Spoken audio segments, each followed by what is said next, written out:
Assalamualaikum warahmatullahi wabarakatuh. Perkenalkan, nama saya Nelisa Ada. Saya mahasiswa Fakultas Hukum Universitas Trunojoyo Madura. Di video kali ini saya akan menjelaskan beberapa teori terkait asal mula negara. Saya juga akan menyinggung tentang beberapa teori atau pendapat tentang lenyapnya sebuah negara, seakan mengawali pertanyaan bagaimana sebuah negara itu bisa terbentuk dan apa yang menyebabkan sebuah negara itu bisa berdiri dari tidak ada menjadi ada, dan mengapa sebuah negara itu bisa muncul di tengah-tengah masyarakat di sini. Ada beberapa teori yang berupaya menjawab pertanyaan tersebut. Yang pertama, teori perjanjian masyarakat atau kontrak sosial. Teori ini pertama kali dikembangkan oleh beberapa ahli filsafat dengan tokoh utamanya adalah Thomas Hobbes, John Locke, dan J.J. Ross. Teori ini mengemukakan bahwa negara didirikan atas dasar kesepakatan para anggota masyarakat. Mereka kemudian menyerahkan hak yang dimilikinya untuk diatur oleh negara. Negara berdiri atas kompromi-kompromi politik antar warga masyarakat.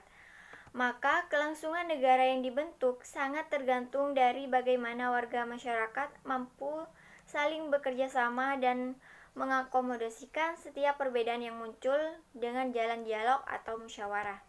Selanjutnya, Thomas Hobbes. Lahirnya negara adalah dengan adanya kesepakatan untuk membentuk negara. Maka rakyat menyerahkan semua hak yang mereka miliki. Sebelumnya, secara alamiah, untuk diatur sepenuhnya oleh kekuasaan negara, John Locke, besar anggota masyarakat, membentuk persatuan terlebih dahulu. Baru kemudian anggota masyarakat tersebut menjadi rakyat dari suatu negara yang didirikan. Negara dalam pandangan John Locke tidak berkuasa secara absolut sebagaimana pandangan Hobbes. Hal ini karena ada realitasnya, ada bagian yang dimiliki masing-masing orang, yaitu hak asasi. Selanjutnya, teori pengalihan hak. Teori pengalihan hak merupakan teori negara yang dipelopori oleh Sir Robert Filmer dan Louis Yu. Pengertian umumnya adalah bahwa hak yang dimiliki oleh negara pada hakikatnya diperoleh setelah rakyat melepaskan sebagian hak yang dimilikinya, atau rakyat membiarkan berlakunya hak tersebut untuk dikelola oleh negara. Pada umumnya, pengalihan hak tepat diterapkan untuk mengkaji terbentuknya negara monarki. Pengalihan hak ini dapat dianalogikan kepada pembentukan negara sebagai hasil revolusi. Teori penaklukan. Teori ini erat kaitannya dengan doktrin kekuasaan menimbulkan hak, bahwa pihak atau kelompok yang kuat akan menaklukkan pihak atau kelompok lainnya, dan selanjutnya mendirikan sebuah negara. Pembuktian penggunaan kekuatan berlaku sebagai dasar terbentuknya negara. Teori organis. Negara adalah suatu organisme. Negara lahir sebagai analogi kelahiran makhluk hidup lainnya. Jika ada embrionya dari masyarakat-masyarakat atau suku-suku bangsa, maka perlahan-lahan perkembangan masyarakat atau suku bangsa tersebut menjadi suatu negara.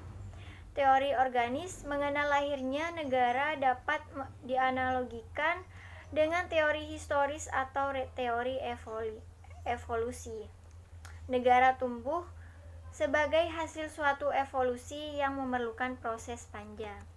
Selanjutnya, teori ketuhanan. Teori ketuhanan pada awalnya banyak dianut oleh sebagian besar ilmuwan politik pada abad 18 Masehi.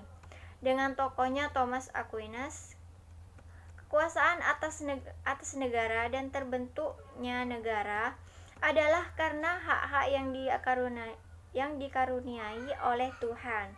Dalam implementasinya, setiap kebijakan negara senantiasa mengatasnamakan Tuhan.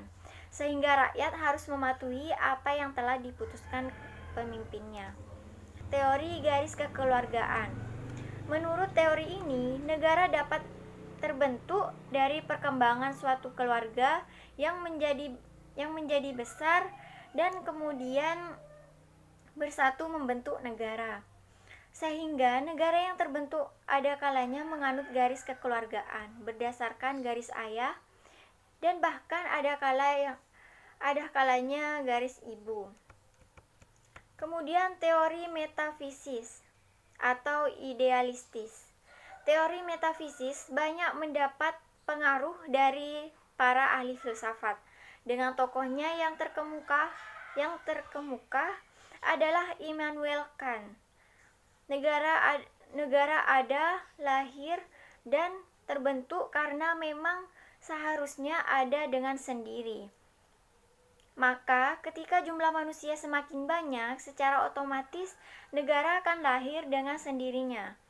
Dalam prosesnya, negara adalah kesatuan supranatural, terbentuknya pun karena dorongan supranatural dan metafisis. Selanjutnya, teori alamiah. Teori alamiah merupakan pandangan awal tentang berdirinya sebuah negara dengan tokohnya Aristoteles. Negara terbentuk karena kodrat alamiah manusia. Sebuah zoom politikon. Manusia politik yang bermasyarakat. Maka manusia membentuk adanya negara. Sehubungan dengan kebutuhan alamiah inilah maka dibentuk sebuah negara dengan tujuan untuk memenuhi kebutuhan dalam mempertahankan kelangsungan hidup. Dan sekian dari penjelasan saya. Terima kasih sudah menonton. Wassalamualaikum warahmatullahi wabarakatuh.